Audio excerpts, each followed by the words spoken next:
Hello दोस्तों, how are you all? Today we will learn chapter 14 environmental chemistry class 11। दोस्तों environmental chemistry का मतलब क्या होता है? एनवायरनमेंटल केमिस्ट्री का मतलब ये होता है कि जो हमारे एनवायरनमेंट में कुछ केमिकल स्पेसीज पाए जाते हैं उनका ओरिजिन का स्टडी, वो कैसे एक प्लेस से दूसरे प्लेस में कैसे ट्रांसपोर्ट होते हैं, कैसे ये चले जाते हैं, उनका बारे में, ट्रांसपोर्ट के बारे में स्टडी करेंगे। रिएक्शन, वे कैसे रिएक्शन करते हैं हवा में और उनका कुछ इफ़ेक्ट, वे सब के बारे में हम एनवायरनमेंटल केमिस्ट्री में सीखेंगे। दोस्तों दूसरा आता है एनवायरनमेंटल पॉल्यूशन। एनवायरनमेंटल पॉल्यूशन का मतलब होता है कुछ हमारे एनवायरनमेंट में, हमारे सराउंडिंग्स में कुछ चेंजेस होते हैं, बदलाव होते हैं, वे हमें उनका कुछ हार्मफुल इफ़ेक्ट होता है प्लांट्स पे भी, एनिमल्स पे भी और हम पे भी, इंसानों पे भी। ठीक है, उसी को हम लोग एनवायरनमेंटल पॉल्यूशन बोलते हैं। एनवायरनमेंटल पॉल्यूशन दोस्तों समझिए, पॉल्यूटेंट का मतलब जो सब्सटेंस पॉल्यूशन का कारण बनता है उसको पॉल्यूटेंट बोलते हैं। ठीक है, जो सब्सटेंस पॉल्यूटेंट का कारण बनता है उसको पॉल्यूटेंट बोलते हैं। ठीक है, पॉल्यूटेंट सॉलिड भी हो सकते हैं, लिक्विड भी हो सकते हैं, गैसियस भी हो सकते हैं। ठीक है, और ये डिग्रेडेबल भी हो सकते हैं, नॉन डिग्रेडेबल भी हो सकते हैं। डिग्रेडेबल कैसे हो सकते हैं? डिग्रेडेबल ऐसे हो सकते हैं कि rapidly break down by natural process. जो पॉल्यूटेंट जैसे सॉलिड, लिक्विड, गैस जो पॉल्यूशन का कारण बनते हैं, अगर वो चीज़, वो सब्सटेंस नेचुरली प्रोसेस से ब्रेक डाउन हो जाए, जल्दी से ब्रेक डाउन हो जाए, डिग्रेड हो जाए नेचुरली एनवायरनमेंट में, उसको हम लोग डिग्रेडेबल बोलते हैं, डिग्रेडेबल, बायोडिग्रेडेबल बोलते हैं। ठीक है, जैसे एग्जांपल वेजिटेबल्स। नॉन डिग्रेडेबल मतलब जो एनवायरनमेंट में या नेचुरली प्रोसेस, बायोलॉजिकली प्रोसेस से ये डिग्रेड नहीं होता है, गलता नहीं है, ये सॉइल में मिलता नहीं है, जो remain in environment, not break down naturally. Okay, इसका एग्जांपल है दोस्तों प्लास्टिक्स, मेटल्स हो गए। प्लास्टिक जैसे हम जानते हैं नॉन बायोडिग्रेडेबल होते हैं। मेटल्स ये भी गलते नहीं है कुछ माइक्रो ऑर्गेनिज्म के द्वारा। ठीक है दोस्तों, ये आपका इम्पोर्टेंट फुल फॉर्म हो सकता है, एग्ज़ाम में आ सकता है। DDT, DDT का फुल फॉर्म डाइफेनाइल ट्राइक्लोरोइथेन। दोस्तों ये नॉन डिग्रेडेबल सब्सटेंस में ही आता है। ठीक है, यह भी एक तरह का पॉल्यूटेंट है। नंबर 2 पॉइंट पे आते हैं, क्या बोल रहा है? Human being require 12 to 15 times more air then food. दोस्तों ह्यूमन बीइंग, हम जो इंसान होते हैं, हम जितना खाना खाते हैं, हमें जितना फूड का रिक्वायरमेंट होता है उससे 12 to 15 टाइम्स ज़्यादा हमें एयर का रिक्वायरमेंट होता है। Number 3 point, small amount of pollutant in air become significant compare to similar level present in food. कि जो हमारे हवा में अगर छोटा अमाउंट्स ऑफ पॉल्यूटेंट भी फैल गया, पॉल्यूटेंट्स हवा में कौन कौन से होते हैं? Carbon monoxide, CO2। अगर ये थोड़े अमाउंट में भी पॉल्यूटेंट हमारे हवा में फैल गए, ये सिग्निफिकेंट हो जाते हैं, सिग्निफिकेंट बन जाते हैं compare to similar level present in food. हमारे फूड में भी कुछ पॉल्यूटेंट होते हैं, उनसे ज़्यादा सिग्निफिकेंट कौन से पॉल्यूटेंट, जो हवा में पॉल्यूटेंट फैलते हैं वो होते हैं। ठीक है, एटमॉस्फेरिक पॉल्यूशन।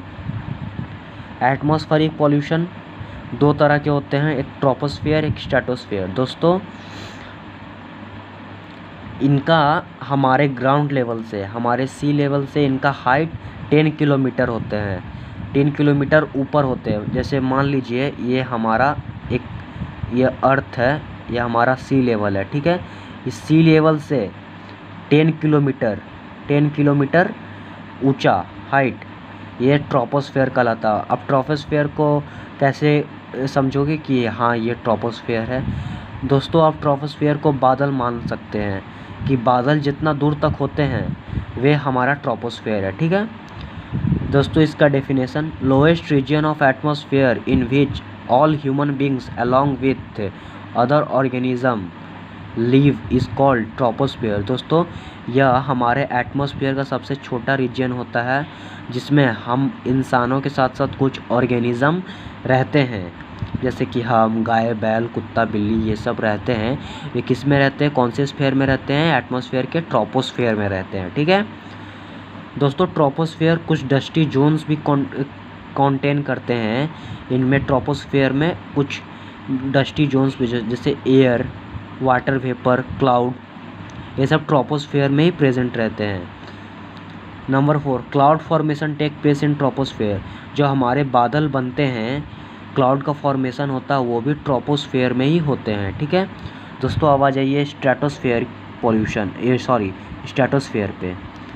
इनका हाइट हमारे सी लेवल से 50 किलोमीटर ऊंचा होता है। 50 किलोमीटर मान लीजिए, यहाँ 50 किलोमीटर, ये इनका इतना ऊंचा स्ट्रेटोस्फियर होता है। इतना दूर के ऊंचाई पर यहाँ पे स्ट्रेटोस्फियर होते हैं। ठीक है दोस्तों, स्ट्रेटोस्फियर जैसे कि ये क्या क्या कंटेन करते हैं, stratosphere dinitrogen, dioxygen, ozone and कुछ मतलब बहुत कम अमाउंट में वाटर वेपर कंटेन करते हैं। दोस्तों स्ट्रेटोस्फियर में हमारा ओजोन भी होता है, जो हमें यूवी रेज, जो सनलाइट से यूवी रेज आती है, उनसे हमें प्रोटेक्ट करता है। दोस्तों अगर ओजोन ना हो स्ट्रेटोस्फियर में, तो जो सन से यूवी रेज आते हैं वो हमारे का स्किन कैंसर का कारण बन सकता है। अगर यूवी रेज का एक बीम ऑफ लाइट भी हमारे शरीर पर पड़ा तो यह हमें बहुत नुकसान कर सकता है। दोस्तों अब हम पढ़ेंगे ट्रोपोस्फेरिक पॉल्यूशन। ट्रोपोस्फेरिक पॉल्यूशन ये कैसे ऑकर होता है, due to the presence of undesirable solid और गैसियस पार्टिकल्स इन एयर। कुछ हमारे हवा में कुछ सॉलिड या गैसियस पार्टिकल्स होते हैं, उनके कारण ये ट्रोपोस्फेरिक पॉल्यूशन ऑकर होता है, जैसे carbon monoxide, carbon dioxide, dust, mist, fog, fume, ये सब। ठीक है दोस्तों, ये दो तरह के पार्टिकल, जैसे हम यहाँ पे पढ़े कि ये सॉलिड और गैसियस पार्टिकल के कारण ही ट्रोपोस्फेरिक पॉल्यूशन होता है। तो देखिए दोस्तों, number 1 point, gaseous particle. Gaseous particle जो हमारे ट्रोपोस्फेरिक पॉल्यूशन को गंदा करते हैं वो हैं oxides of sulphur, nitrogen, oxygen, carbon, hydrogen sulphide, hydrocarbon, ozone, ईटीसीज एक्सेट्रा। दोस्तों गैसियस पार्टिकल जैसे कि हमारे ट्रोपोस्फेयर के एटमॉस्फेयर में, एयर में कुछ sulphur dioxide, nitrogen dioxide, oxygen, carbon, hydrogen sulphide, hydrocarbon, ozone, ये सब प्रेजेंट होते हैं। ये हमारे ट्रोपोस्फेयर में पॉल्यूशन का कारण है। दोस्तों आप सोच रहे हो कि ओजोन तो स्ट्रेटोस्फेयर में पाए जाते हैं।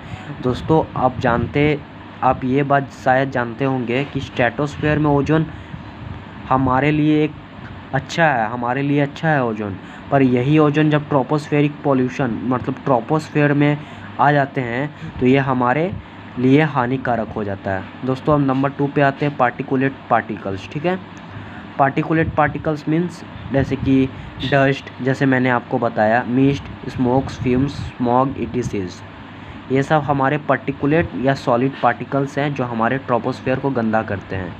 दोस्तों आज के लिए इतना ही। अगर आपको वीडियो अच्छा लगा तो please like and subscribe my channel.